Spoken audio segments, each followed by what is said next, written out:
5일장에 나갔던 옹구댁이 터미널로 되돌아오다가 사진관 앞에서 영순네를 만났다. 액자에 끼운 손자의 돌사진을 영순네가 들고 있는 것이 얼핏 눈에 들어왔다. 그 며느리가 거리를 두고 뒤에 서 있었다. 꽤 나이가 들어서 꾸지꿀에 온 옹구댁에 비해 영순네는 국민학교 졸업을 하고 몇 해 있다가 시집을 왔다. 그런 나이 차이에도 불구하고 같은 시기에 꾸지꿀로 들어온 두 사람은 말을 트고 지냈다. 지난번에 영순네가 가산네를 눈아래 보고 한껏 짓눌러 놓던 것을 떠올렸다.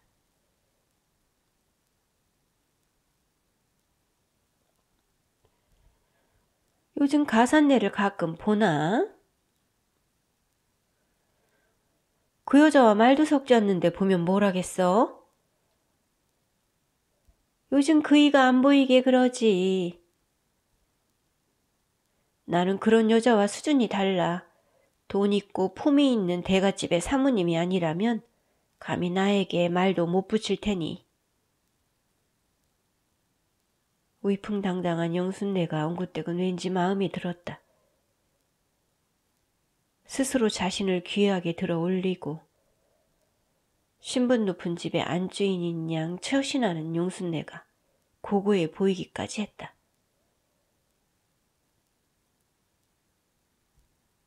그나저나 영판 내가 애를 봐주게 생겼네. 우리 며느리가 곧 일을 나갈 거라고 하니. 손자볼 궁리를 하는 영순네에게 옹구댁이 뚝 떨어지는 충고를 주었다. 아니, 내 자식도 아닌 한치 건너 두치인 손자를 뭐하러 봐주나? 사람을 대하는 일에 이해타산부터 따져보는 옹구댁은 자식도 아닌 손자를 품어봐야 무슨 이익이 있겠나 싶은 회의가 미리부터 가슴팍에 들어와 앉았다. 옹구댁이 걸어지고 있는 이기심들은 편협함이라는 고리들로 엮여 있었다.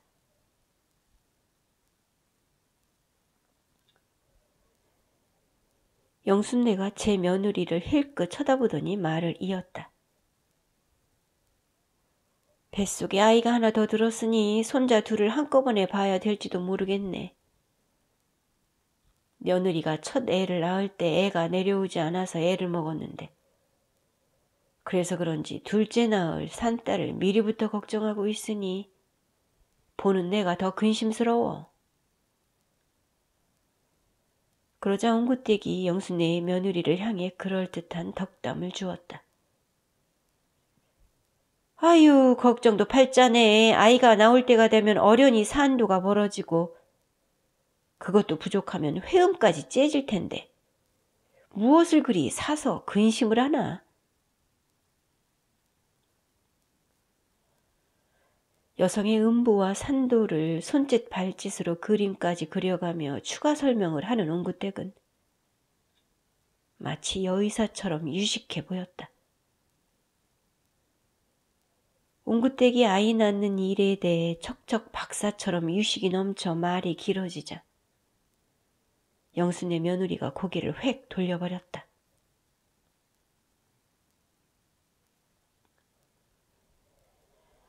옹구댁은 금수기를 시작으로 여수기와 민수기까지 차례대로 시집을 보냈다.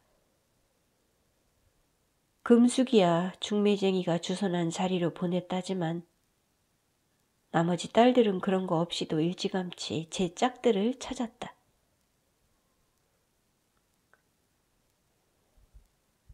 딸들은 저희들이 알아서 신랑감들을 구한 후 식을 올리지 않은 채로 살고 있었다. 돈을 벌면 차후에 결혼식을 할 것이라고 하니 옹구댁으로서는 홀가분하기만 했다. 딸들을 그럭저럭 치워버린 데에 반해 막상 어영이가 결혼할 의향이 없는 듯했다. 어영이를 혼인시켜 집에 들어 앉히기만 한다면 옹구댁은 여생을 즐겁게 보낼 수 있을 것 같았다.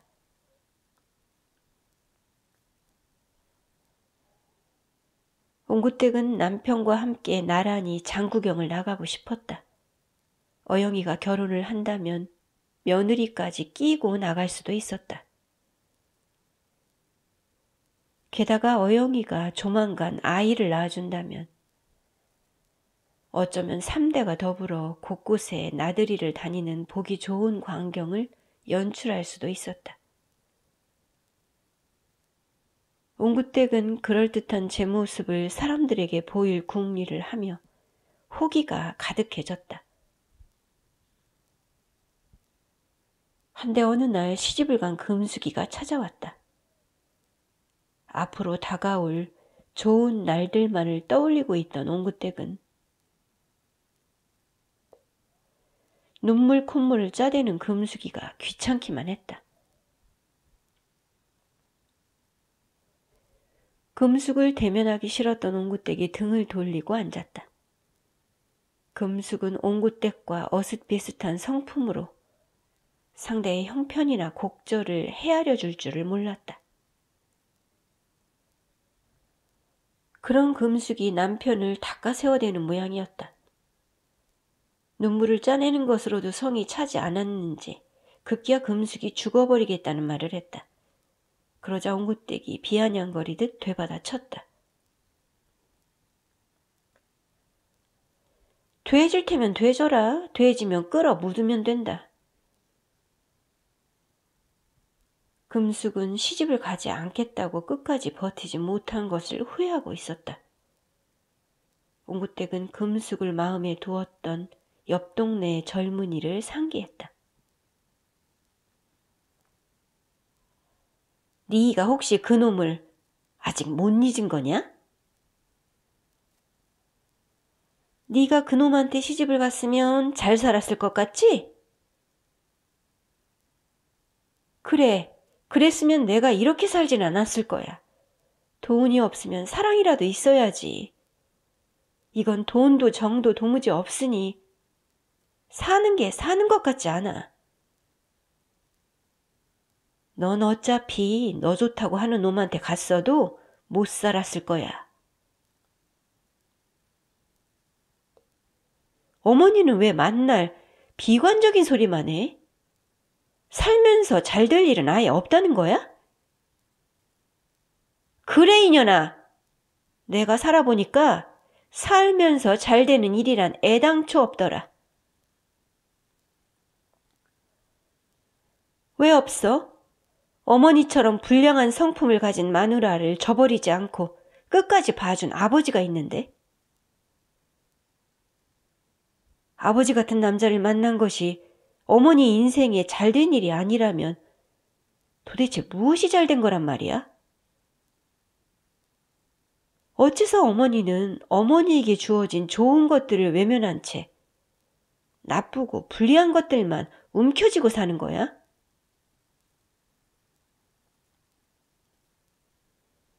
품성이 나쁜 자신을 이 씨가 봐주며 살았다는 말에 옹구댁은 비웃음이 올라왔다. 야야, 그런 헛소리 집어치워.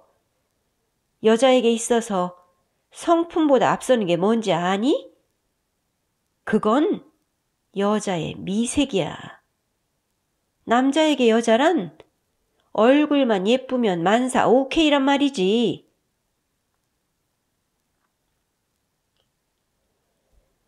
이 씨로부터 내쳐지지 않은 이유가 실은 남에게 뒤지지 않는 자신의 어여쁜 외모 때문이라고 생각하는 옹구댁은 사람의 성품 따위에 대해서는 관심이 없었다. 예나 지금이나 모습이 아리따운 여자를 마다할 남자는 없었다. 미인대회에서 어째서 순위가 진선미 순서로 매겨지는지 옹구댁은 늘 의아스러웠다.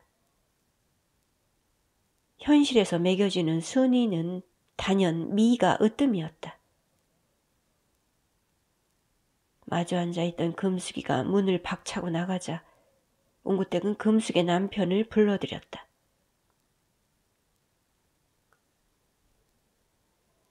내가 처녀인 금숙이를 자네처럼 흠이 있는 사람에게 시집을 보낸 것은 처갓집의 일이 소홀히 하라고 보냄이 아닐세.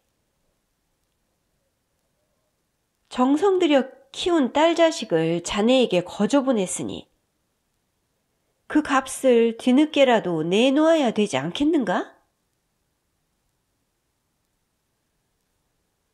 금숙의 몸값을 내놓으라는 말을 하면서 옹구댁은 명구스럽지도 않은가 보았다.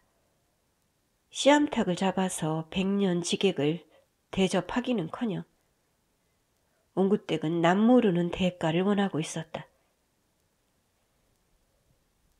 혹시라도 상대가 주머니에서 얼마간의 돈이라도 꺼내놓을까 촉각을 세우며 옹구댁은 기대를 담뿍 품고 기다렸다.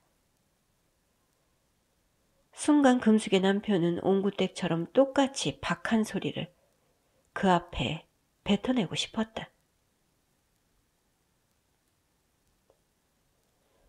이런 복잡한 집안을 처갓집이라 찾아오고 당신 같은 사람을 장모라고 여겨야 되는 내게 고마운 줄이나 아슈.